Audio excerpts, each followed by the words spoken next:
Breaking news చూస్తున్నాం. చిత్తూరు జిల్లాలో విషాదం చోటు చేసుకుంది. కుప్పం పీఈఎస్ కాలేజీలో విద్యార్థి ఆత్మహత్య యత్నానికి ప్రయత్నించింది.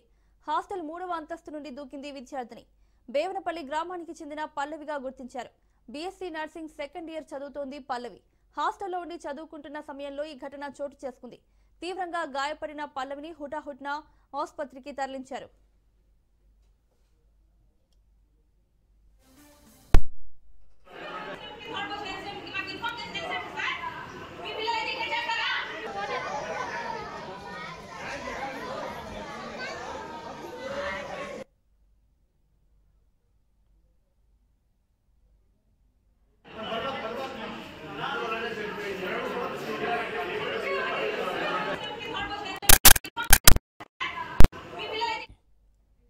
చిత్తూరు జిల్లాలో విషాదం చోటు చేసుకుంది. కుప్పం పీఈఎస్ కాలేజీలో విద్యార్థి ఆత్మహత్యకు ప్రయత్నించింది. హాస్టల్ 3వ అంతస్తు నుండి దూకింది విద్యార్థిని. బేవనపల్లి గ్రామానికి చెందిన పల్లవిగా గుర్తించారు. బీఎస్సీ నర్సింగ్ సెకండ్ ఇయర్ చదువుతోంది పల్లవి. హాస్టల్లో ఉండి చదువుకుంటున్న సమయంలో ఈ ఘటన చోటు చేసుకుంది. తీవ్రంగా గాయపడిన పల్లవిని హుటాహుటిన ఆసుపత్రికి తరలించారు.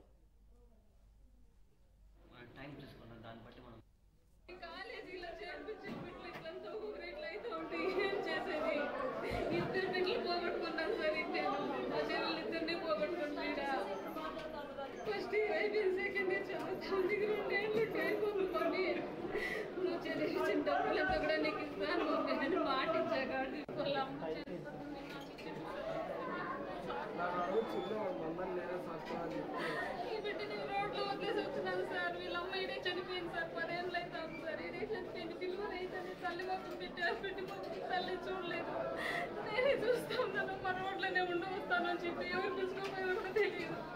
బిడ్డ ఉందమ్మా ఇక్కడ పడిపోయిందంటే పొలం ఎక్క ఫోన్ చేస్తే పరిగెత్తి వస్తుంది. బిడ్డ రోడ్లో వదిలేసి వచ్చేస్తాను సార్. బండి బిడ్డ ఆడే ఉండరు. ఎవరుంటారో తెలియదు. బిడ్డ ఆడే తులసిలో ఉంది. డ్యూటీని ఇంకా నేను ఇంటికి పోదామని బయలుదేరి ఫోన్ చేసి బిడ్డ ఆడే ఉంది సార్. అవును సార్. దేవి మళ్ళీ వాళ్ళు తోడుకుపోయిండమని చెప్పి కాదు సార్. ఈ పరిస్థితి ఆడబిడ్డకి రాకూడదు సార్. మధ్యాహ్నం పొద్దున్న వచ్చిన బిడ్డ కాలేజీకి వచ్చిన బిడ్డ ఇట్లా అయితే క్యారీ ఎత్తి మమ్మీ అన్న వెళ్ళిపోతాడు అని చెప్పేసి వచ్చేసి ఇప్పుడు బిడ్డ ఇట్లా కొంచెం మీద పడింది సార్. అయ్యో నేను భరించలేకపోతాను సార్. వాళ్ళ అమ్మ నలుగురు ఆడబిడ్డలకి రీసెంట్ గా చనిపోతే ముగ్గురిద్దరు బిడ్డకి నేను నాయన పెళ్లి చేసి బీఎస్సీ నర్సింగ్ చదువుతాను మమ్మీ అంటే చదివించిన సార్.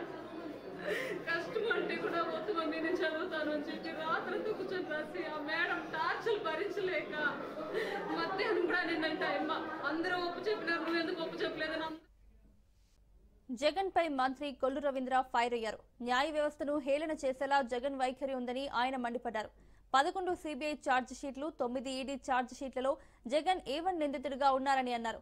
ఇంతటి తీవ్రమైన ఆర్థిక నేరాల్లో ఉండి కూడా కోర్టులకు హాజరవ్వకుండా జగన్ డ్రామాలాడారని ఆయన ధ్వజమెత్తారు.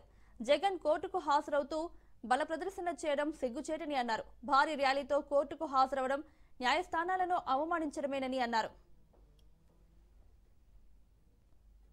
ఈరోజు వైఎస్ఆర్ పార్టీ అధ్యక్షుడు పులివెందుల ఎమ్మెల్యే జగన్మోహన్ రెడ్డి కోర్టుకి హాజరు కాకుండా 6 సంవత్సరాలుగా తప్పించుకుని సిబిఐ కేసుల్లో 11 ఛార్జ్ షీట్లు, 9 ఈడీ ఛార్జ్ షీట్లు, తీవ్రమైనటువంటి ఆర్థిక నేరంలో నెంబర్ 1గా ఉండి అందులో A1గా ఉండి దగ్గర 40,000 కోట్ల ఆస్తులు, అక్రమ ఆస్తులు మరి నిర్ధారణ అయితే కోర్టుకు హాజరు కాకుండా తప్పించుకు తిరుగుతూ 6 సంవత్సరాలుగా ఈరోజు కోర్టు ఇచ్చినటువంటి డైరెక్షన్లో హాజరు కావాల్సినటువంటి పరిస్థితిలో ఒక భయంకరమైనటువంటి వాతావరణాన్ని సృష్టించడానికి ఒక నేరగాడు ఏ రకంగా కోర్టుకు రావాలో దానికి కొన్ని నిబంధనలు ఉన్నాయి.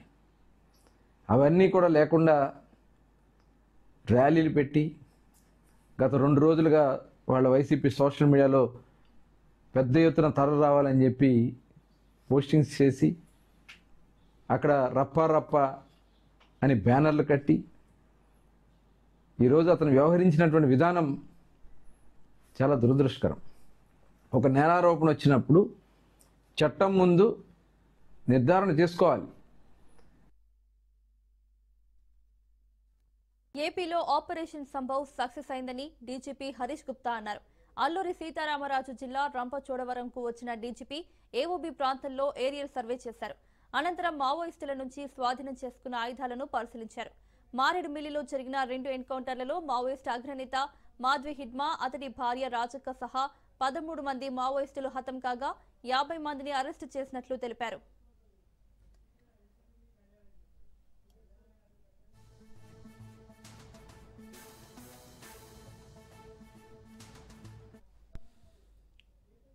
దాదాపు ఒక 50 అరెస్ట్, షెల్టర్లో వాళ్ళు ఎవరు వచ్చారు ఇంపార్టెంట్ కార్డర్స్ వాళ్ళకి అరెస్ట్ చేశాము.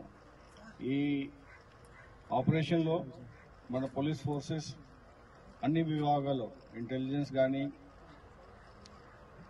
ఏఎస్ఆర్ డిస్ట్రిక్ట్, మిగతా డిస్ట్రిక్ట్ పోలీస్ ఫోర్సెస్ అందరూ ఒక 1 సింగిల్ కమాండ్ కింద పనిచేసి ఈ సక్సెస్కి సాధించారు. ఈ ఆపరేషన్లో మీరు చూసినట్టుగా ఇప్పుడు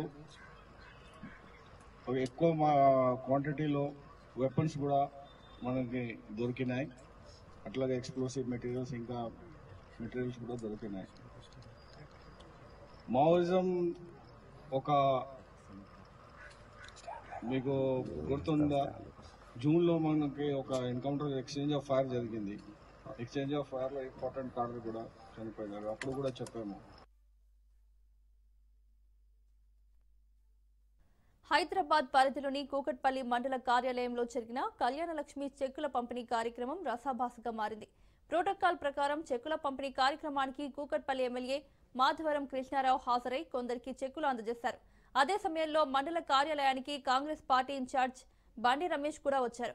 దీంతో అక్కడ ఇరు వర్గాల మధ్య వాగ్వాదం నెలకొని గందరగోళ పరిస్థితి ఏర్పడింది. కేపీహెచ్బీ సిఐ జోక్యంతో గొడవ సద్దుమణిగింది.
ఢిల్లీ ఎర్రకోట వద్ద పేలుడు ఘటనలో మరో 4 కీలక నిందితులను ఎన్ఐఏ అధికారులు అరెస్ట్ చేశారు. శ్రీనగర్లో 4 ఎన్ఐఏ కస్టడీలోకి తీసుకుంది. ఉగ్రవాదులు పెద్ద ఎత్తున విధ్వంసం సృష్టించేందుకు స్కెచ్ వేసినట్లు అధికారులు గుర్తించారు. డాక్టర్లు ముజమిల్ షకీల్, ఆదిల్ అహ్మద్, షాహీన్ ఇర్ఫాన్ను ఎన్ఐఏ అధికారులు అదుపులోకి తీసుకున్నారు. ఎర్రకోట పేలుడు కేసులో ఇప్పటి వరకు 6 అధికారులు అరెస్ట్ చేశారు.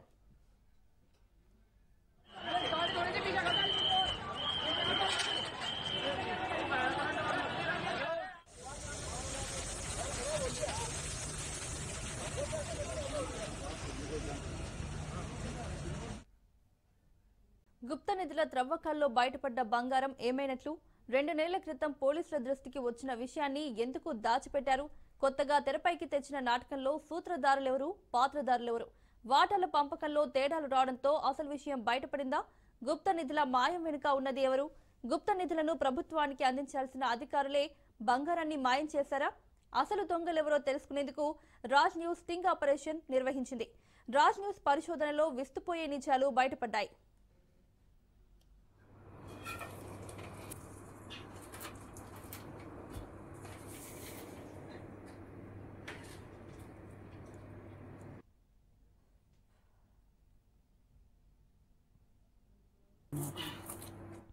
ములుగు జిల్లాలో గుప్త నిధుల కలకలం చర్చనీయాంశంగా మారింది. మంగపేట మండలానికి చెందిన మధు అనే ఆటో డ్రైవర్ సహా కొందరు వ్యక్తులు ఇటీవల మహారాష్ట్రలోని ఓ మారుమూల గ్రామానికి వెళ్లి ఓ ఇంట్లో త్రవ్వకాలు జరిపారు. సిరివంచకు 30 కిలోమీటర్ల దూరంలో ఉన్న ఓ గ్రామానికి చేరుకున్నారు. అక్కడ ఓ ఇంట్లో బంగారం ఉందని తెలిసిన వారి సమాచారంతో ఆ ఇంట్లో 5 రోజుల పాటు ఉండి బంగారు బిళ్లలు ఉన్న రాగి బిందెను త్రవ్వి బయటకు తీశారు. దీనిపై దుష్టశక్తి ఉందని దాన్ని తొలగించాక వస్తానని ఇంటి యజమానికి చెప్పి మంగపేటకు తీసుకువచ్చారు. ఎవరు చెప్పారన్నా మోసం చేపిస్తారని వాళ్ళ పేర్లు నువ్వేనా పోయా ఒక 5-6 నెలల క్రితం కానీ మన సిరివంచ సైడ్ కార్ వేసుకొని పోవడం అట్లా జరిగిందా? ఇట్లా చెప్పింది ఎవరన్నా గోల్డ్ దొరికిరా అన్నారు కదా, ఎవరు చెప్పారు? మీతో ఎవరెవరు వచ్చారో వాళ్ళు చెప్పింది. వాళ్ళు చెప్పిర్రా? మరి వాళ్ళ వాళ్ళని కూడా పిలిపిరా? అందరం కలిసి వాళ్ళ ఆధారాలు మరి ఇప్పుడు పిలిపి అన్న మాట్లాడదా? నా దగ్గరకు వచ్చి నువ్వు అడుగుతావు కదా, మరి వాళ్ళని కూడా పిలిపి మీరు చెప్పింది క్లారిటీ తీసుకుంటారు. సరే అదంటే నేను కూడా మీరు ఏది చెప్పినా చెప్పండి, మీరు అబద్ధం చెప్పినా పర్లేదు. అబద్ధం అవసరం లేదులే కానీ మీరు ఏది చెప్పినా పర్లేదు, మాకు ఫైనల్ మాకు ఒకటి చెప్పాను. ఆల్రెడీ స్టేషన్ లో తెలిసింది, సార్ పిలిపించిండు, సార్ మాట్లాడిండు, అయిపోయింది. మళ్ళీ వాళ్ళు మీతో చెప్పలేదు నాకు అర్థం కాదు. సార్తో మాట్లాడిన ఎస్ఐ గారితోనే మాట్లాడినాం, పిలిపించిండు, అయిపోయింది. సార్ ఫోన్ చేస్తా రా అన్నాడు. సార్ పిలిచి ఏం మాట్లాడారు? మరి వాళ్ళని పిలిపించి అడుగుతా అన్నాడు, మరి వాళ్ళు పోలేదు అట స్టేషన్. అందుకే నాకు కూడా సార్ ఫోన్ పిలిపించిండా? అయితే వాళ్ళు ఫోన్ స్విచ్ ఆఫ్ పెట్టుకున్నారంటే వాళ్ళు కాదు, వాళ్ళు ఏమైనా తీసుకొచ్చిందా? నిధుల్లో బయటపడ్డ రాగి బిందెలో 36 బిళ్లలున్నాయి. ఒక్కొక్క బిళ్ల 23 తులాలు ఉంటుందని వాటాదారులు చెబుతున్నారు. గ్రామానికి చేరుకున్న వారందరూ బంగారు బిళ్లలున్న శక్తి ఉంది, పాతిపెట్టి పూజ చేశాక పంచుకుందామని ఆటో డ్రైవర్ అనడంతో సరేనని తన ఇంటి ఆవరణలోని ఓ బొప్పాయి చెట్టు మొదట్లో పాతిపెట్టాడు. మరుసటి రోజు ఉదయం పంపకాలు చేసుకుందామని వాటాదారులు అడగడంతో ఇరువురికి వాదనలు జరిగాయి. విషయం కాస్త ఆ నోట ఈ నోట మంగపేట పోలీసులకు తెలియడంతో సదరు ఆటో డ్రైవర్ను పోలీసులు అదుపులోకి తీసుకుని విచారణ జరిపి బిళ్లలు స్వాధీనం చేసుకున్నట్లు ఆరోపణలు వెల్లువెత్తాయి. దీంతో వాటాదారులు వారి వాటా రాకపోవడంతో అసలు విషయం వెలుగులోకి వచ్చింది. కావాలి ఒక మనిషి అంటే మరి నీ పేరు చెప్పిన లత అంటే మరి మాట్లాడుతుందా అని అంటే లేదు, ఆమె ఎక్కడికి పోయినా మాట్లాడగలుగుతుందా అన్నందుకు వచ్చి నా కాడ పురవాయించినాకలి 10-15 రోజుల టైం తర్వాత పోదాం ఆంటీ అని అంటే పోయినాం, అయింది, చేసుకున్నాం, వచ్చుడైంది. అక్కడ ఎవరన్నా ఒక్క మనిషి ఉండేవంటే ఇక్కడ దాకా వచ్చేది కాదు. వాడు తెలివి ఏం చేసిండంటే అక్కడ ఒక 3 మనుషులు ఉండేనంట, వాళ్ళని కట్ చేసిండు. నా ఒక్కదాని వల్ల అలా 3ని కట్ చేసి మనమే చూసుకుందాం, ఇంటికి పోయి మనం చేసుకుందాం, ఇక అక్కడ వాళ్ళతో మనకు సంబంధం లేదు, మాట్లాడేదానికి ఆంటీ నువ్వు ఉన్నావు కదా, ఏది ఉన్నా ఇగో నీకు నేను ఒక పాలు ఇంకెక్కువనైనా ఇస్తా కానీ నువ్వు వాడికి పోయినాక వాళ్ళు ఏం మాట్లాడినా నాకు చెప్పాలని చెప్పి. ఇప్పుడు అంటే అది ఇంట్లోనేనమ్మా తీసింది, బయట ప్లేస్లోనా? ఇంట్లోనే తీసిరు వాళ్ళు. ఇంట్లో ఎవరు లేరా? ఇంట్లో ఎందుకు, ఇంట్లో అనుమతితోనే అయింది, వాళ్ళతోని అందులో ఏదో ఉన్నది లేదు పాపం వాళ్ళని మోసం చేసిండాడు. శక్తి ఉన్నది తీసేయాలని చెప్పి అందులో ఏం లేదు. రాజ్ న్యూస్ ప్రతినిధులు పోలీసులను వివరణ కోరగా అలాంటిదేమీ లేదని పొంతనలేని సమాధానాలతో దాటేశారు. అసలు విషయం బయటకు పొక్కడంతో పోలీసులు వారిపై ఎలాంటి అనుమానాలు రాకుండా ఉండడానికి బిళ్లలను స్వాధీనం చేసిన ఆటో డ్రైవర్తో ఓ చోట త్రవ్వి పెట్టినట్లుగా వాటిని స్వాధీనం చేసుకున్నట్లుగా నాటకమాడించారు. దొరికిన బిందెలో గిల్ట్ నగలు వేసి ఓ చోట పాతి పెట్టించి తిరిగి త్రవ్వి స్వాధీనం చేసుకున్నట్లు పోలీసులు కొత్త నాటకం ఆడినట్లు తెలుస్తోంది.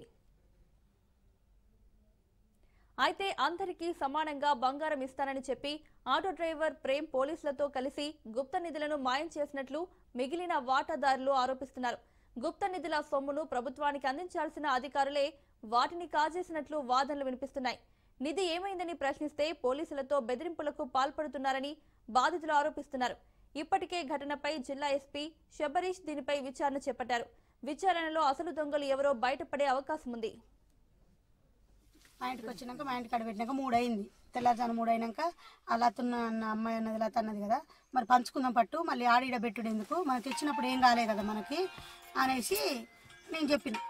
లత అన్నది నేను అన్నాక లేదు దాని మీద ధన పిశాచి ఉన్నది అక్క, దాన్ని 3 కోళ్ళం కోయాలి, 3 రోజులు కోసినాక మనం తల ఇంత ఎవరి దాన్ని పంచుకుందాం, నేనే పంచిస్తా, మీరేం బాధపడకుండా, దాని మీద ధన పిశాచి ఉంది, ఏమన్నా అయితే రేపు రక్తం కట్టుకొని సత్తారు, రేపు ఏదన్నా ఎట్లయినా నన్ను అంటారు అనేసి అని అన్నాడు. అంటే నేను అన్నా కదా, మరి ఏమోరా మీ ఇష్టం, మీరు తెచ్చిన వాళ్ళు మీ ఇష్టం అనేసి నేను అన్నా, తెచ్చిన వాళ్ళు మీ ఇష్టం, మరి ధనపిశాచి ఉందంటాను, రేపు ఏదట్లయినా ఎట్టలత వద్దులే, ఇదొక్కసారి మరి ఉందో అటు తెలిసినోడు వాడికి కనపడుతుంది అన్నాడు, బంగారం నాకు కనపడుతుందనే మిమ్మల్ని తీసుకొని పోయిండు. ఇక బట్టి ఇక చూడు, ఇగో బిల్లలు ఇక బట్టి ఇక చూడు, ఇగో నాకానే ఉన్నాయి, దాని మీద శక్తులు పోయినాక పంచి పెడతానన్నా కదా, ఇక చూడు అని నాకు చూపించిండు బిల్లలు. అయితే నేను అన్న కదా ఒక్కొక్కటి 23 తులాలు ఉన్నాయి, దాని మీద శక్తులు ఉన్నాయా, నువ్వు ఎట్లా నువ్వు పంచు అంటావు, ఇక బట్టి ఇగో నేను తిన్నాను నీ బిల్లలు, మీ బిల్లలు తినలేదు, నేను పంచితో పోండి అనేసి చూపించిండు. అంతే. ఇక మళ్ళీ అయిపోయినాక మళ్ళీ ఒక రోజు పోయినాం. మళ్ళీ ఒక రోజు లత నేను మీ అందరం పోయి సిఐ కాడ సుధాకర్ ఉన్నాడు. ఆ సుధాకర్ మా పెద్దబాబు చెప్తా అంటాడు, ఆయన కానిస్టేబుల్. మా పెద్దబాబు మీ పెద్దబాబుని అడుగుతారా మేము పోయి అని సిఐ కాడికి పోయినాం. మేము నాగనం పోతే సిఐ కాడికి పోకుండా అని ఆ బాబాయ్ బయటకు వస్తే ఆ బాబాయ్ తోటి సుధాకర్ బాబాయ్ తోటి చెప్పి వచ్చినాం, కానిస్టేబుల్ సుధాకర్ తోటి చెప్పినాం. చెప్తే మా పెద్దబాబుకి ఎవరు చెప్పారు అని అంటే నువ్వే అన్నావు కదరా మా పెద్దబాబుకి చెప్తానని, బిల్లలు చూపిస్తాను మళ్ళీ చేపిస్తాను ఇత్తనంటాను ఆశ పెడతాను ఇత్తలేవు. కానిస్టేబుల్ ఏమన్నాడు, మీరు సిఐ కాడికి పోకుండా ఏం పోకుండా అనేసి అని అన్నాడు. మళ్ళీ ఒక రోజు పెళ్లి కాడ కలితే నేను ఏమైంది సుధాకర్ బాబాయ్ ఏమన్నాడు అంటే, అది ఎస్ఐ సిఐ కాడికి తీసుకొచ్చి కలిపి మాట్లాడిపించిండు, మరి ఏమైందో నాకు తెలియదు అనేసి ఆయన అన్నాడు. అని ఇక వాళ్ళని వెనక పెట్టుకొని మమ్మల్ని బెదిరిచ్చుడు, ఇక అంతే మమ్మల్ని బెదిరిస్తాడు. ఫస్ట్ మా బండి కిరాయికి రమ్మన్నాడు సార్.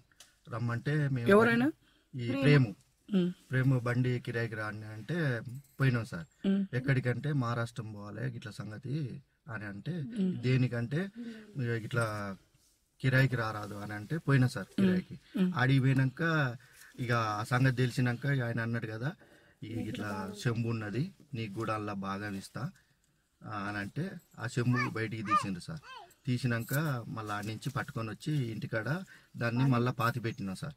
పాతి పెట్టినాక తీసినాక దాంట్లో పూజలు చేయాలి, మా పునస్కారాలు ధనపిశాచి ఉన్నది అని కోళ్ళు ఒక 3 రోజులు కోళ్ళు కోపించిండు సార్. 3 కోళ్ళని కోసినాం సార్, రోజుకో కోడి. 3 కోళ్ళని కోసినాక మళ్ళీ అది తీయమంటే అది ఇట్లా తీయొద్దు నేను తర్వాత తీస్తా అని మళ్ళీ అట్నే ఉంచిండు సార్. ఉంచినాక ఏమైందంటే మళ్ళా ఆ బిల్లలన్నీ తీసుకున్నాడు సార్. అలా ఉట్టిదే ఉన్నది ఏమి లేదు అని మళ్ళీ అబద్ధం చెప్పిండు సార్. మళ్ళీ బిల్లలు ఉన్నాయని మళ్ళీ చెప్పిండు సార్. ఇవన్నీ జోకించుకొచ్చిండు సార్. జోకించుకొచ్చినాక ఒక్కొక్కటి 23 తులాలు ఉన్నది సార్ బిల్ల. ఒక బిల్ల 23 తులాలు ఉన్నది. మాకు అంటే ఇయ్యని అంటాడు సార్. నువ్వు ఎక్కడ సిఐకి చెప్పుకుంటా ఎస్ఐకి చెప్పుకుంటా చెప్పుకోపో, పోదాంపా నేను వస్తా అని అంటాడు సార్. మా పరిస్థితి ఎట్లా? ఇప్పుడు డీజిల్ పోసుకొని మా పైసలు పెట్టుకొని తిండి తికానా లేకుండా మేము తిరిగినాం సార్. హలో అన్నయ్య, వాళ్ళు ప్రేంగానింటికి పోయి మాట్లాడితే వాడు ఏమన్నాడు, నిన్న సిఐ గారితో చెప్తాను వాడు, ఇగో విలేకరులు నా దగ్గరకు వస్తే ఎస్ఐ కాడికి సిఐ కాడికి పోదాం పాడినారు అన్నాడట మిమ్మల్ని అన్నాడు. ఒక మాట నేను చెప్పండి సార్, ఆ మాట మీరు అన్నప్పుడు వాడు ఇంత ధైర్యంగా మాట్లాడతాడు, మరి ఏమెక్కడికి మాట్లాడతానని వాడిని పేపర్కి ఇవ్వద్దా? మీరే పోలీసుల దృష్టికి తీసుకొస్తామని మీరే పోలీసులకు చెప్తాను కానీ మీరే వచ్చిండు పోలీస్ స్టేషన్ కి. పోలీసులు ఆఫ్ చేసిండు. అదే అంటే మీరు తప్పు లేదు, తప్పు చేసిండు అతను. మీరు కొట్టారు కదా సార్, ఒక్క నిమిషం సార్, తప్పు చేసిన వాడిని నిలబెట్టి తప్పు చేసిన ముందట నా భర్త డ్రైవర్ ఎట్లా పోయినవరా నువ్వు అని సొక్కిప్పి నిలబెట్టాడు కరెక్టేనా సార్? నాకు దీని వల్లనే నాకు బతకాలనిపించలేదు, నాకు చిన్నతనం అనిపించింది, సొమ్ము పోయింది, బండి తోలుకోకుండా చేసిండు వాడు, 4 రోజులు తిప్పుకొని అన్ని చేసిండు. ఇలా వాడిని వెనక పెట్టుకొని ఇలా నా భర్తని ఏ రకంగా సొక్కిప్పించి ఎందుకు నిలబెట్టిరు నా భర్తని? నా భర్త ఏమన్నా తిన్నాడా? వాడు ఏమన్నా పంచిచ్చిండా? మేమన్నా మాకైనా మా నలుగురికి ఏమన్నా పంచిచ్చిండా? వాడు పంచిస్తే మేము కూడా వాళ్ళతో పాటుగా జరిగిపోతాం. ఇప్పుడు దాంట్లో గాజులు దొరికినట్టు బిల్లలు లేవంటారు పోలీసులు. అలా ఏమి లేవు సార్, మొత్తం తీసుకున్నాడు, మొత్తం కొనుక్కొచ్చినాయి అన్ని వాళ్ళు వేసిండు, గ్యారంటీ వేసి ఆడు పాతి పెట్టిండు. ఇప్పుడు దాంట్లో ఏమి వెళ్ళినాయి? దాంట్లో మొత్తం అన్ని గిలేటి వెళ్ళినాయి మొత్తం. అంటే గిలేటి అంటే ఈ మధ్య కొన్నాయి కదా అవి? ఈ మధ్య కొన్నాయి, అవి కొత్తగానే ఉన్నాయట. మా ఆయన అంటారు, నేను పోలేదు కానీ. ఇప్పుడు ఆ రోజు మరి లత గారు చెప్పింది ఏంటంటే మొత్తం అది ఫుల్ సీల్ చేసి ఉన్నది, పైన రాగి ప్లేట్ తో సీల్ చేసి ఉన్నది. నిన్న పోయి చూస్తే సీల్ తీసే ఉందట, ఇట్లా తీయంగానే వచ్చిందట. అది ఎమ్మటే లత అన్నదట, సార్ మార్చింది వాడు అని ఎస్ఐ గారికి చెప్పినాం కూడా. చెప్పింది ఆమె, చెప్తే ఎస్ఐ గారు కూడా అన్నాడు, అరే నీ మీద నమ్మకం లేదురా, నువ్వు తీసినవని అంటారు వాళ్ళు, ఆ 7 పట్టుకరా అని అన్నాడు ఎస్ఐ అని కూడా చెప్పిండు. లేకపోతే మాత్రం మీ మీద కన్నేసి ఉంచుతాం మేము, 7 కూడా పట్టుకురావాలి అని చెప్పిండు. కృష్ణా గోదావరి నదుల కలయిక పవిత్ర సంగమమని, అలాంటి ప్రాంతం ఆధ్యాత్మిక కేంద్రంగా విరాజిల్లుతోందన్నారు ఎంపీ కేశినేని చిన్ని. కార్తీక మాసం ముగింపు సందర్భంగా కొండపల్లి మున్సిపాలిటీ ఆధ్వర్యంలో కోటి దీపోత్సవ కార్యక్రమం ఏర్పాటు చేశారు. శివలింగం ఏర్పాటు చేసి వందలాది మంది మహిళలు పాల్గొని దీపాలు వెలిగించారు. భక్తి శ్రద్ధలతో పూజా కార్యక్రమం నిర్వహించారు. విజయవాడ పార్లమెంట్ సభ్యులు కేశినేని చిన్ని, ఎన్టీఆర్ జిల్లా కలెక్టర్ లక్ష్మీషా పాల్గొని జ్యోతి ప్రజ్వలన చేసి కార్యక్రమాన్ని ప్రారంభించారు. పవిత్ర సంగమం ప్రాంతాన్ని ఆధ్యాత్మిక ప్రాంతంగా ఏర్పాటు చేసేందుకు కూటమి ప్రభుత్వం కృషి చేస్తోందని కేశినేని చిన్ని అన్నారు. 2-3 నెలల్లోనే జలహారతి కార్యక్రమం ఏర్పాటు చేస్తామని తెలిపారు. జరుగుతున్న కోటి దీపోత్సవ కార్యక్రమానికి రావడం నా అదృష్టంగా భావిస్తున్నాను. కొండపల్లి మున్సిపాలిటీ మరియు కూటమి నాయకత్వం ఆధ్వర్యంలో ఈ పవిత్ర సంఘంలో కోటి దీపోత్సవ కార్యక్రమం జరుగుతుంది. మనం అధికారంలోకి వచ్చిన కొండపల్లి మున్సిపాలిటీ తెలుగుదేశం కూటమి కైవసం చేసుకున్న కాడి నుంచి గత 2014-19లో ఎంత వైభవంగా ఈ యొక్క పవిత్ర సంఘం ఉండేదో అదేవిధంగా మన నవరాత్రులప్పుడు నవరాత్రుల కార్యక్రమాలు, అంతేకాకుండా ఇప్పుడు కోటి దీపోత్సవం కొండపల్లి మున్సిపాలిటీ చైర్మన్ చిట్టిబాబు గారు మరియు నాయకుల ఆధ్వర్యంలో బ్రహ్మాండంగా జరుగుతుంది. ఈ కార్యక్రమం ఇంత గ్రాండ్గా జరుగుతున్న ఈ ప్రాంతం మరిన్ని కార్యక్రమాలు జరిగే విధంగా కూటమి నాయకత్వం, జనసేన కానీ, తెలుగుదేశం కానీ, భారతీయ జనతా పార్టీ నాయకులు కానీ అందరూ ముఖ్యమంత్రి వర్యులు ఎమ్మెల్యే వసంతకృష్ణ ప్రసాద్ గారితో పాటు ముఖ్యమంత్రి వర్యుల వద్దకు వెళ్ళి 2014-19లో ఎటువంటి బ్రహ్మాండంగా జరిగింది. సదరన్ ట్రావెల్స్ 2500+ కస్టమైజ్డ్ దేశీయ, అంతర్జాతీయ గ్రూప్ ప్రత్యేక ప్యాకేజీలను ప్రారంభించింది. ప్యాకేజీలో పాల్గొనే వారికి కారు, 25కు పైగా అద్భుతమైన గిఫ్టులు గెలుచుకునే అవకాశం ఉంటుందని Southern Travels managing director Krishnamohana Alapati తెలిపారు. Europe, Japan cherry blossom, Africa, Scandinavia, Australia, Dubai, Canada, forest Asia అంతర్జాతీయ టూర్ల ప్యాక్ ప్రకటించింది. దేశీయ ప్యాకేజీలో రాజస్థాన్, కేరళ, అండమాన్, చార్ధామ్, హిమాచల్, కశ్మీర్, నార్త్ ఈస్ట్, తమిళనాడు, మేఘాలయ, గుజరాత్ టూర్లను సదరన్ ట్రావెల్స్ ప్రకటించింది. గత సంవత్సరం నిర్వహించిన మహాధమాకా లక్కీ డ్రా 2024 ఫలితాలు ప్రకటించి ప్రత్యేక కార్యక్రమంలో విజేతలకు బహుమతులు అందించబోతున్నామని, అలాగే 21 నవంబర్ నుంచి మహాధమాకా లక్కీ డ్రా 2025 ప్రారంభం కానుందని southern Travels managing director Krishnamohan Hyderabad లో తెలిపారు. మా డిఫరెంట్ బ్రాంచెస్ కస్టమర్స్ అప్రోచ్ అవ్వటము, వాళ్ళు ఆన్లైన్లో మోసపోవడము, వాళ్ళు ఆన్లైన్లో ఎవరితోనూ ఫోన్పేనో లేకపోతే ఆన్లైన్ ట్రాన్స్ఫర్ చేస్తారు. అమౌంట్ ట్రాన్స్ఫర్ అయ్యే వరకు వాళ్ళు చాలా బాగా మాట్లాడతారు. దాని తర్వాత సిమ్ కార్డ్ తీసేస్తారు, ఫోన్ అయితే స్విచ్ ఆఫ్ వస్తుంది. ఆ ఎక్స్పీరియన్స్ వాళ్ళు మా దగ్గర రావడం జరిగింది. వాళ్ళకి మేము సిస్టమేటిక్ ప్యాకేజ్ అరేంజ్ చేసి, ప్యాకేజెస్ అంటే మీకు transportation, accommodation, food, tour manager, tour guide, attraction tickets, అక్కడ ఏమేమి ప్లేసెస్ చూపిస్తాము, ట్రావెల్ ఇన్సూరెన్స్, ఇవన్నీ ఉంటాయి. Plus flight tickets, passport, visa. Passport లేని వాళ్ళు కూడా మేము ఇప్పిస్తున్నామండి. వీసా ఎవరికైనా కావాలో వాళ్ళు కూడా ఇప్పిస్తున్నాం ఉంటుంది. ప్లస్ మా దగ్గర రావడం వల్ల మాది ఆఫ్లైన్ ఆఫీసెస్, మా ఎన్నో ఆఫీసెస్ ఉన్నాయి. కస్టమర్స్కి ఏ రకమైన ఇబ్బంది లేకుండా ముందుగానే ట్రావెల్ వోచర్ సిస్టమేటిక్ ఇచ్చేయడం జరుగుతుందండి. ఆన్ టూర్ 24/7 సపోర్ట్ జరుగుతుంది. జనరల్గా ఇంతవరకు కాల్స్ రాదు, స్టిల్ సపోర్ట్ జరుగుతుంది. ప్లస్ ఈ రోజుల్లో ఉన్న ఇప్పుడు టైం లిమిట్ ఏదున్నా కూడా వాళ్ళకు కూడా ఇబ్బంది రాకుండా వాట్సాప్ గ్రూప్ తయారు చేసేస్తున్నామండి. సపోజ్ ఫ్యామిలీ 4, 8, 10 వెళ్తున్నారు, వాళ్ళకి ఏ నెంబర్స్ అయితే కావాలో ఆ నెంబర్స్ వాట్సాప్ గ్రూప్లో యాడ్ చేసి మా సిబ్బంది కూడా 24/7 సపోర్ట్ చేసి ఆ నెంబర్స్ కూడా ఉంటాయి. ఎవరికైనా ఏదైనా టూర్ ఏదైనా ఇబ్బంది పడితే వెంటనే మేము 24/7 యాక్షన్ తీసుకుంటున్నామండి. సో ఈ రకంగా ఆఫ్లైన్లో మా ద్వారా బుక్ చేసుకుంటే ఏ రకమైన చీటింగ్ అనేది ఉండదు. మా